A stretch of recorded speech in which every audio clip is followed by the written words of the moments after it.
Welcome to Human Potential at Work, the show where we explore social impact, inclusion, and empowerment of everyone, including persons with disabilities.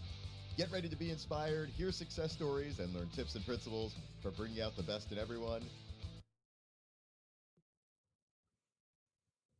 Hello, everyone. This is Debra Ruh, and this is Human Potential at Work.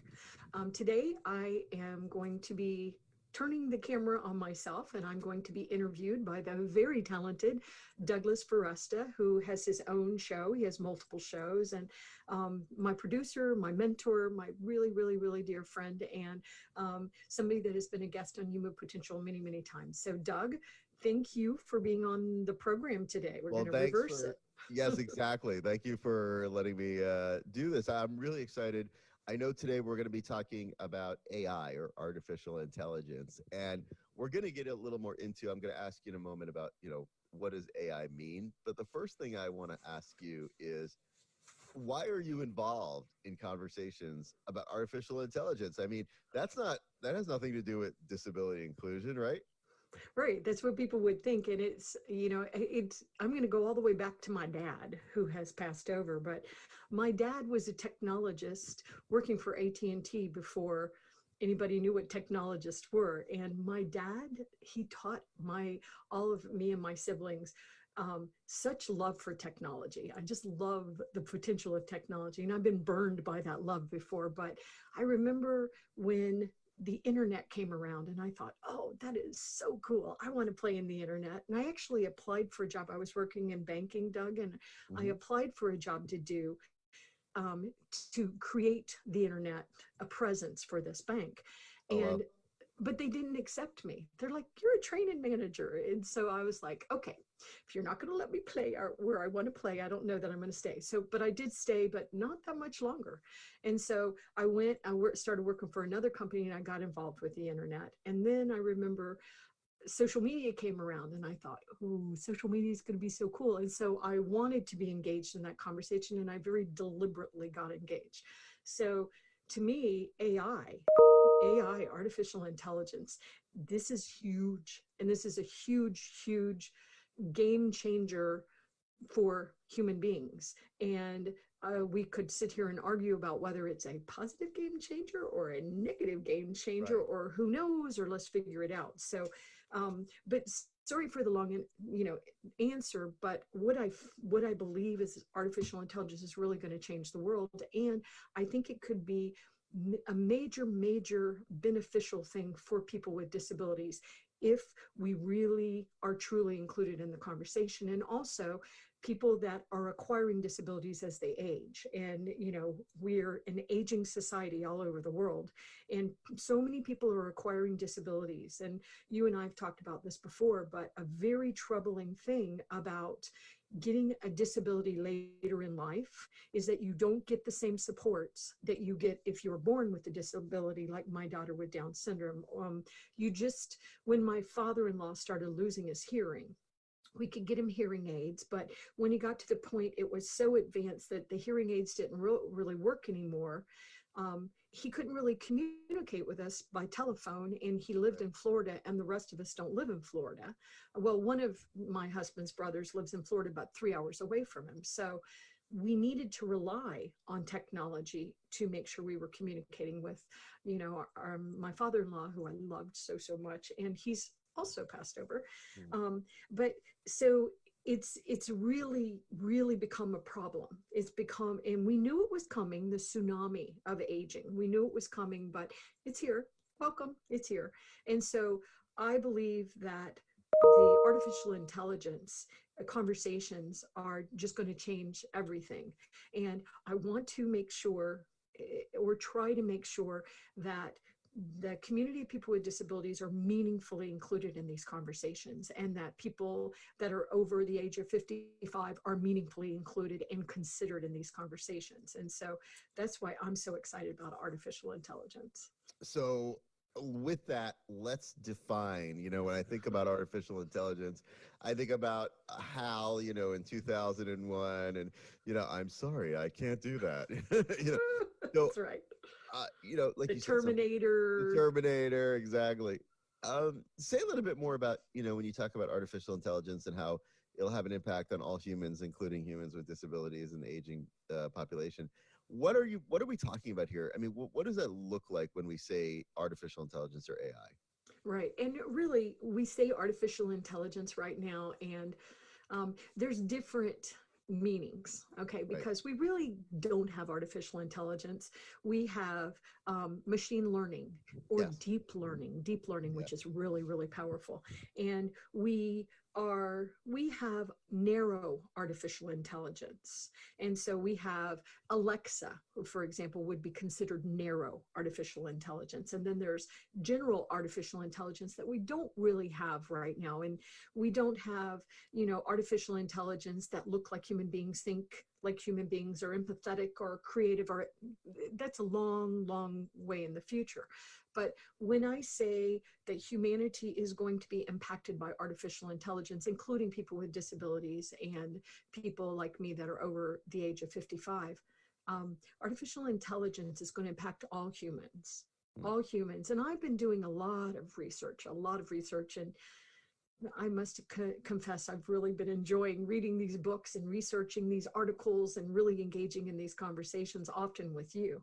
And it holds such promise, but there's such danger associated with it too. We've talked about that on the show before. Fire. Whoa, fire is so cool. It's so Yeah. wonderful. You can cook your food on it. You can warm yourself. You Or you can, can live in California and right. right, right. And they're going to turn off your electricity because they don't want your, yeah. So it's like that. It's a double-edged sword. And the problem, we create tools that make our lives better, and then sometimes those tools, say airplanes, are used against us and they're crashed into buildings. Or a hammer is such a useful tool, Mhm. but it can be used to be very, very destructive to human beings as well. So are we evolved enough as human beings to be messing with artificial intelligence? Do we even Right. know what intelligence means?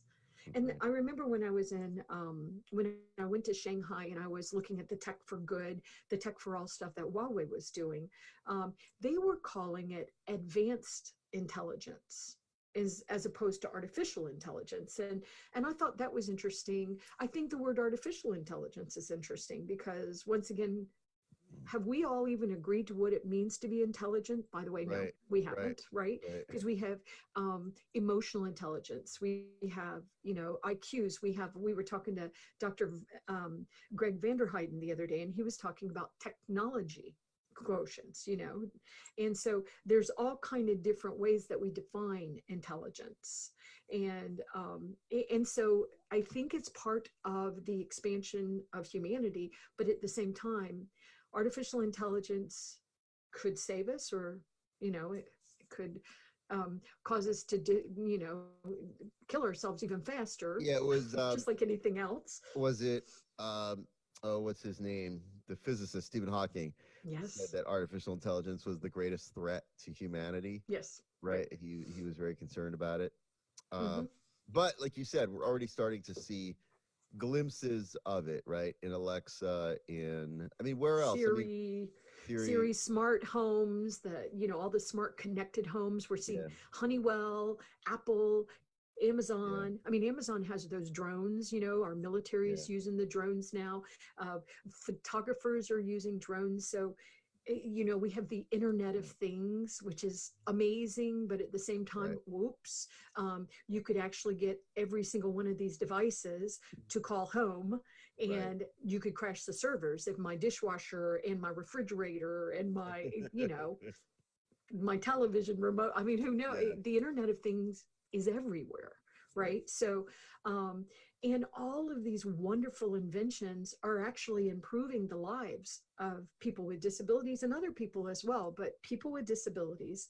And this is starting. This hasn't. It's not really where we want it to be yet, but right, we also are starting to use artificial intelligence, the Internet of Things, and I'm just lumping all this new technology together to allow people to age in place, because the baby boomer generation, and even the generation right above the baby boomers, we don't want to go to the nursing homes. We don't want Yeah. you to just, file us away. We Right. want to contribute still. We want to participate. I want to be able to stay in my home. Maybe I'm there. There's some very interesting things with aging. We see there's an interesting trend where senior citizens are starting to, sell their houses, but not to buy another house. They're renting instead because they don't really want to have the obligation of having to do the yard work and stuff like this. So they're becoming renters as opposed to owners, which is a very interesting trend. And Yeah. then we're rethinking these retirement communities. We've mentioned on air before Jimmy Buffett. Jimmy Buffett is Yeah. creating something in Alabama right now that they have Flip Flop Lane and Parrot Head Lane and Margaritaville Night and something, because we don't want to just Right. go away and not, we want to continue to add value in our lives, and that, by the way, is causing also a lot of disruption and confusion in the marketplace. I was speaking at a bank yesterday about financial inclusion, and there were definitely 5 generations in the audience. 5 generations. And I was explaining to the audience about the definition of disabilities and reminding them, many of them probably fall under the Americans with Disabilities Act because it was a global brand, but it was in the United States. And then they started talking about the problems they're seeing in banking with senior citizens, the abuse, the Yeah. abuse, the cyber stalking, the cyber the stealing of accounts, and oh, you won this lottery, and the abuse is coming sometimes from family members, sometimes from people that are just fishing to try to trip up people that are not as comfortable with technology. And they were talking a lot yesterday about closing of branches, and is it okay for a bank branch to close when the bank branch isn't profitable? And it's more profitable for them to go online, but the banks are being held accountable in that, are you closing branches that are going to affect disenfranchised populations like senior Right. citizens Right. or people of color or minority groups, Hmm. and so the government is really looking at the banks to make sure that they're not closing branches that continue to cause people to be disenfranchised. So it's just an interesting world. And we were talking about all the different things that they need to do and all the moving parts. And I see, Doug, that what corporations are starting to figure out is, we want you to be accessible. Okay, so that's not just about going out and hiring an accessibility company to make sure your website and your apps are Right. accessible. Your building needs to be accessible. I was talking to an executive, very high up executive yesterday, and one of the largest corporations in the world, and they were talking, and they got in a really bad car accident, and they found that so they're temporarily in a wheelchair, and she can't open the bathroom door by herself. So she has to Right. wait till somebody walks by and opens the door for her. And she was like, well, this is ridiculous. The Americans with Disability Act was around since 1990. This is a new building. How can we not be doing this? And so she asked a team member that was also in a wheelchair, she said, well, how are you dealing with this? And she said, well, I just strategically, get ready to go to the restroom, and I stop drinking water, and I wait till somebody's by the door and then I go. And she's like, this is ridiculous. So she reported it, and they put, a button on there so that they could Yeah. open the bathroom door by themselves. But she's like, how is this even possible? Right. And then she was looking for an apartment in Washington, D.C. She had to visit 25 apartment complexes till she could Yeah. find one accessible. So she's like, I don't even understand, how can it still be this bad? And so I was like, yeah, how can it still be this bad? And then once again, as we're aging and acquiring disabilities at alarming rates, these problems that we've been talking about for 30 years are now really, really, really getting to be a problem. So some of these problems can be solved by, artificial intelligence, the smart homes, the connected homes, Right. but we have a long way to go. Yeah, I could see why it would be so important for, for you to be involved in these conversations and to be thinking about persons with disabilities because yes, it seems like, I can imagine that eventually we'll get to a place where you could open a door, with a voice command, Right, right? I right. mean, We can do that right now. we could do that right now. So, Hmm. but unless we think about, Right, AI isn't magic. So, like any other technology, I imagine if we don't, like the technology to push a button and open the door has existed for a long time. right. But they didn't have it because not because they don't know how to do it, but because they didn't think about it or it just wasn't a priority or whatever the reason was, right? Well, there's nobody that works for us that's in a wheelchair.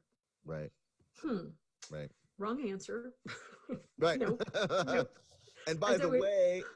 way, maybe the reason no one in a wheelchair works for you is because your building is not accessible. Because your building's not accessible because they can't go to the bathroom. I Right. remember talking to this one gentleman who's this amazing man and a global leader, and he said that when he worked for this agency, and I think it was I forget which agency it was. It was a UN agency, I think, um, in the United States, and it was in one of these beautiful grandfathered, um, Yeah. the old buildings, and Yeah. he couldn't go to the bathroom. So what he would have to do when he had to go to the bathroom, he would try to monitor his liquid intake so he didn't have to go as much, which is bad for your body. And then he would have to get in his wheelchair and he would have to leave the building and he would have to go to another building and go to the bathroom there. That's I was like, unacceptable. oh God, why is that Yeah. okay? That is not okay. That's And unacceptable. okay, well, it's a beautiful building, so we don't have to retrofit you. Right. Exactly. Okay. So I guess it's okay unless it's you that Right. is being impacted. So, Yeah. and how could you not be empathetic by that? So, Right. yeah, everything is changing. And artificial intelligence really has, you know what, the reason why I want to be so engaged in these conversations is because they really, really can be equalizers for people with disabilities.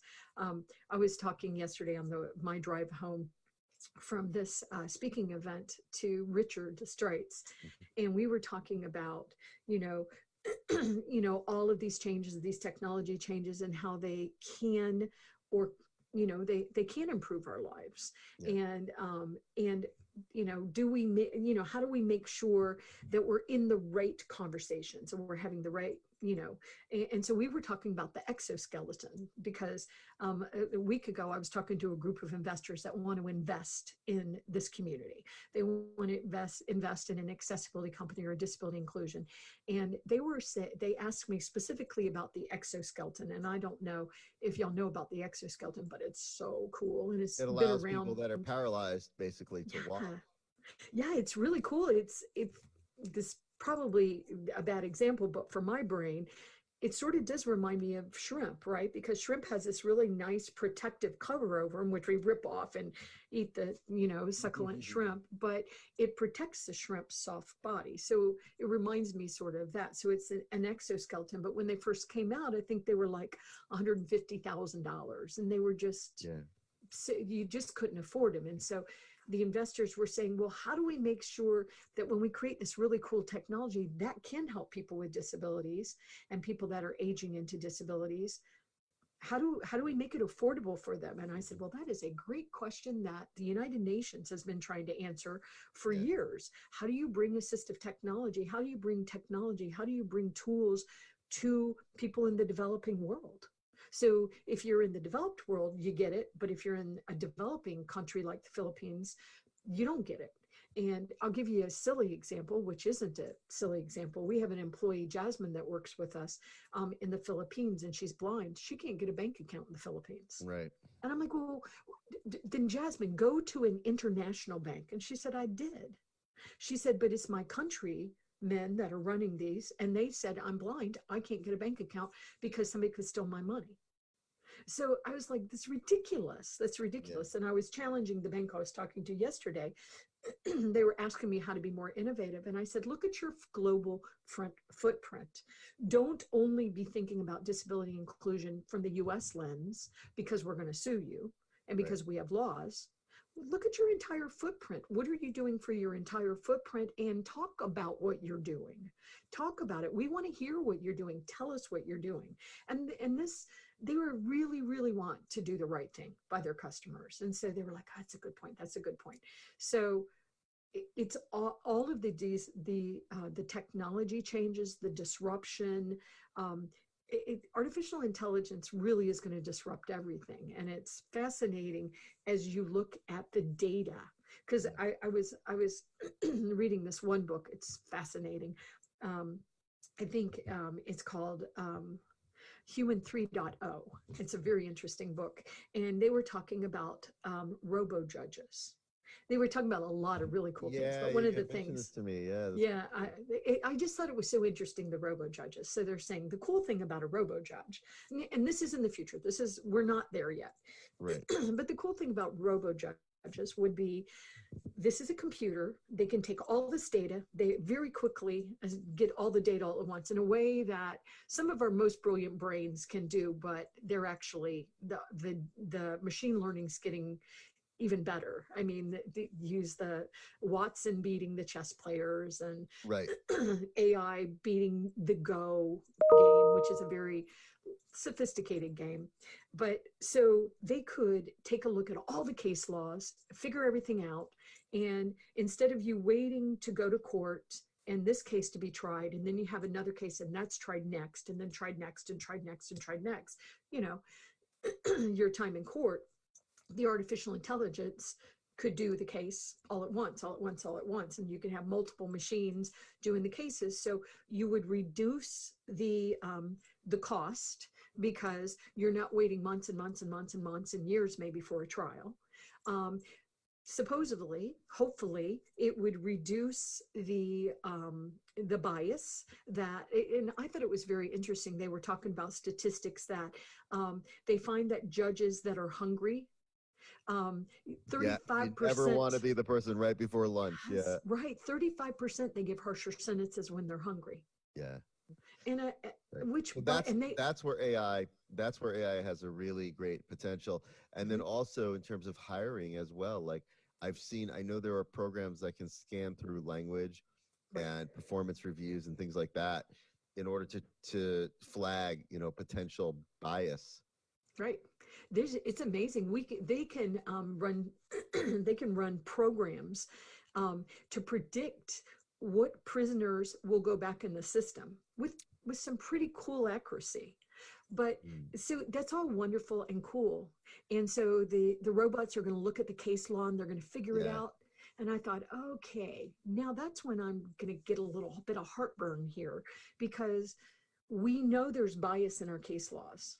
We Right. know there is. Right, We exactly. know there is. Right. We have hundreds and hundreds of years of bias against, Right. people with darker skin than I have. We know this as a society. This is not new stuff. So does that mean that the case laws are going to be studying to decide whether or not you are guilty is based on information that might be biased against you? Right. Well, that's scary. That's very scary. And then there's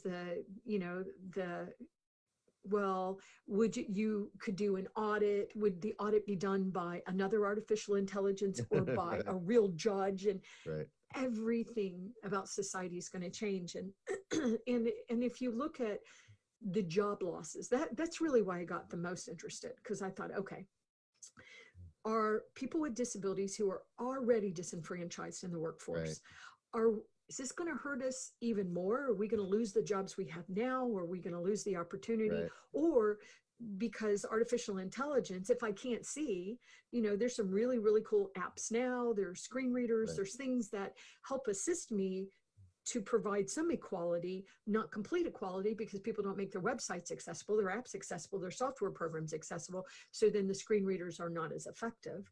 But at the same time, that's why I really got interested in the conversation, Doug. It's like, what is going to happen in this community that I love and care about? And how do we make sure we don't have the bias, the unconscious bias, in a way that just disenfranchises us even more?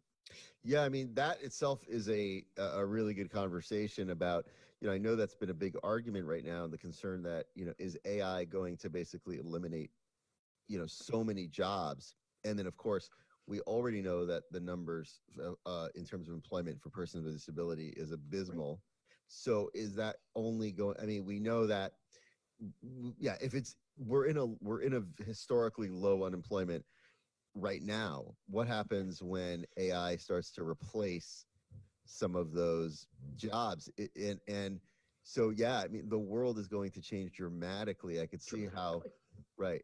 right, and there has to be someone from Disability Lens representing that community in the conversations. Yep, and there are people that are in the conversations. I mean, I know, Vint Cerf Sure, from right? We've got from on the program. Google. He's very engaged in these conversations. You have Yeah, the brilliant genius Ray Kurzweil that's really yeah, engaged in these conversations and really cares about our community. And so, and there's others having these conversations, but I. I sometimes I get fearful for this community because I remember during the financial crisis in 2009, when was 2000, I guess 2008. 10, Yeah, 10 yeah, and 11, or right, whenever. Yeah, there 9, 10, 11. Because, we went through it for a few years, yeah, but, and some of us felt the impact a little after yeah. the big banks and stuff felt it. The small businesses felt it later. But I remember going to Hawaii and speaking, and I was speaking with a local representative of I forget if it was Department of Education, Department of Labor. It was one of the state agencies. And the man said, wow, this must be a real hard sell that you're going to try to ask me to hire people with disabilities when we have all these normal people without Oh disabilities my God. that are not working. I know. I thought, Yeah. I All guess the it's normal inappropriate to people. Yeah. slap you. Right. But I was so shocked that he said Yeah. that. I was so shocked that he would say it out loud Right. Right. to It's an me. incredible amount of ignorance. Yeah. Yeah, I was stunned. But at the same time, I understand people really think that. So at the same Right. time, I said, well, keep in mind, this is not just about hiring people with disabilities. This is about retaining the talented people that are already working for you that might acquire a disability for a That's right. lot of different reasons, like a car accident, a stroke. Right. There's a lot of different reasons, because somebody gets sick. And so I've never forgotten that comment. And I thought, is that what people will say in the future? Yeah, well, but most people Yeah. can't find a job, Deborah. Why do you think people with disabilities deserve to have a job? What? Right. So I am concerned about that. And then you hear people saying, well, the good news is that new jobs are going to be created. So you can get a new job of taking care of a robot. You could Right. get just like social media jobs. Social Right. media jobs didn't exist 15 years ago, That is true. right? So some new jobs are going to be created, but not enough. Not No. enough. No, Not not enough. enough. Exactly. And by the way, there's robots who can take care of the robots. So you'll, Yes. yeah, Oops. Right. And so then we have to rethink. All right. And this is why, my strategy brain goes into play, but we have to really think, all right, so in the future, there's not going to be enough work for all of us. Okay. right. For many. So does that mean we start moving into job sharing, which we have, done a lot with the disability community, and especially in Yeah. the past? Do we start, do we reduce the amount of hours that a person would work? You only work 4 days a week, or, Right. maybe work 2.5 days. We're going to have to redefine everything in society, because we've said before in our history that technology is going to come and it's going to do all the stuff that we don't want to do. And then we get life of Right. leisure. Well, right now in our society, I meet you and I'm like, hello, Doug, and we shake hands. Yeah. And then, so what do you do for a living? This is how I decide whether or not you're valuable enough for me to pay Yes. attention to. Sorry. Right. No. But that's blunt, but right, Yeah. this is how we do as It's one of the society. first things. So, Yeah. It's one and of the so first things. do we solve it, Doug, by a universal basic income, which is being talked about? Is being talked about by some of the candidates running for, the Democratic Yes. seat in the United States. It's been talked about for years. is that how you do it so that everybody gets at least a basic income? And it's not like Social Security or something like Right. that, You in don't have to that, qualify for it or yeah, nobody has to monitor you. Are you right. cheating? Are you blah, blah? Everybody gets a basic, a Right. universal basic income. And that income comes from, the artificial intelligence makers, right? And Well, it's they call it like the robot tax, it's the money right. that you saved and not having to pay benefits and not having to hire someone and not, it's yeah. Right, right. And then there was another book. I'm reading so many books and researching so many articles because I'm fascinated by this conversation. And there's one that's AI Superpowers, and I'm going to forget the gentleman's name, but such a great book, such a great book. And he suggested that he said that one thing that we're going to find is that many jobs are going to go away. And so, but the jobs that are not going to go away are like the caregiver jobs, Hmm. okay? Because right now we know that robots, people want human touch. People want to Right. be around humans. Right. And so we don't believe that right now that robots are good caregivers for humans because humans want to be with humans. And they get really lonely and despondent and things like that. And so he was suggesting that, and the problem with that and the caregiver situation Hmm. is that it's a very low salary. And Right. so the most people in caregiving situations make less than $20,000 a year in the United States. And it's, it's just really hard to pay your bills making that Yeah. little money. So he was suggesting sort of a social impact tax. So if you are doing work that gives back to society, you're a fireman, a firewoman, you're a police officer, you are, caring for an elderly parent or a child with a disability, or caregiving, that or anything that a teacher, anybody that is giving back to society, to humans, that you actually would get also money for doing something that provides social good. And we're seeing some of these programs already. You see Yeah. the billionaire that is paying for all of the doctor's education at New York, NYU. I love this. And what he said was, I will pay all of your education, your tuition, but you have to be a general practitioner. You have to give back. You can't go into a specialty field where you're going to Right. make all this money. Right. You can't go You, do plastic surgery and yeah. right. You give back to a Yeah. community that is underserved by doctors, and we're grossly underserved by doctors. There's huge doctor shortage and nursing shortage and, Yeah. healthcare shortage.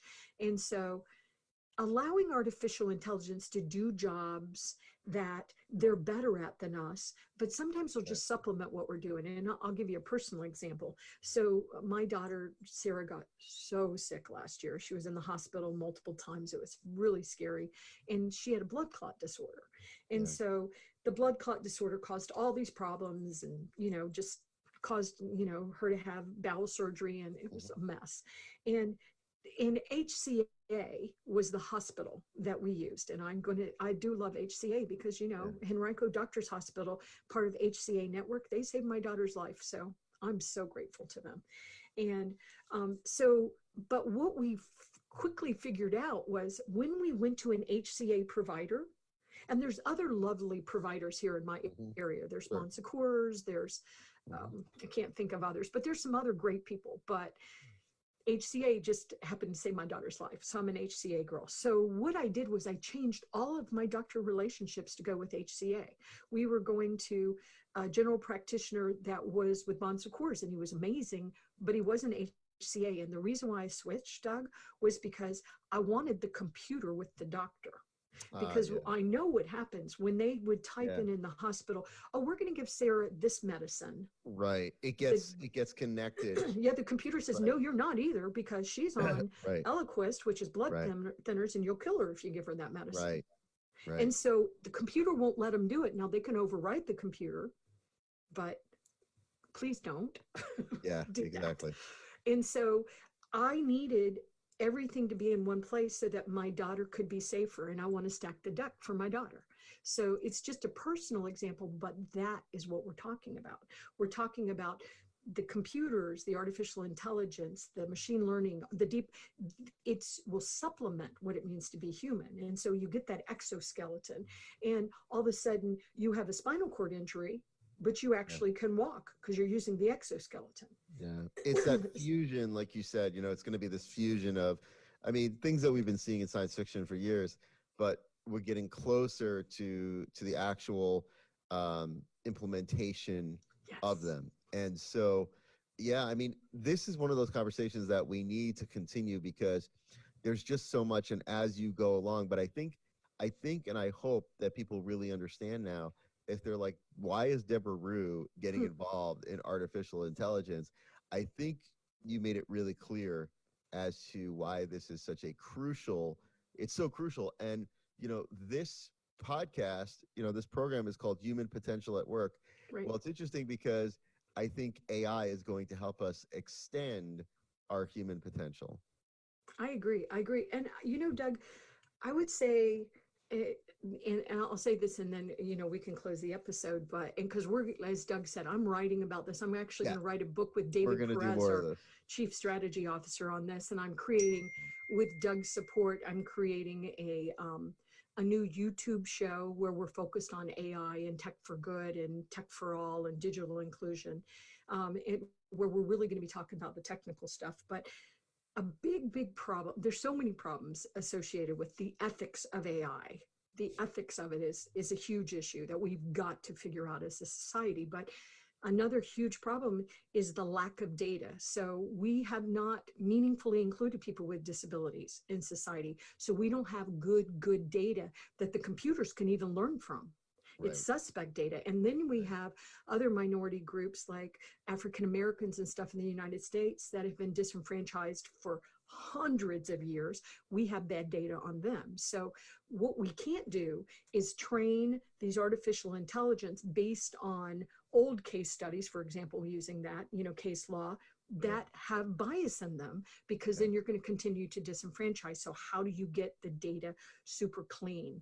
And how do you make sure that programmers are not unconsciously programming their bias in there, or maybe even you have a bad character that is deliberately coding in some bad bias against those pesky Jewish people, Right. or Sure. the Muslims, or take your pick of Right. what you're going to decide why you don't like me because I have curly hair or purple hair, or come on. Yeah. So those are very serious situations that we have to pay attention to. And we have to make sure, yes, it can be a great equalizer, but at the same time, we have to stop assuming some human beings are more important than others, because That's right. that's not how we can evolve as human beings. So I look forward to continuing these really robust, powerful conversations with you, Doug. But I do believe that if we all get engaged and we support the brands that are trying to do the right thing, and the governments that are doing the right thing, and the politicians that want to make sure we have ethics and clean data and all of that, that maybe we really could expand human consciousness and move into a better world where everybody can be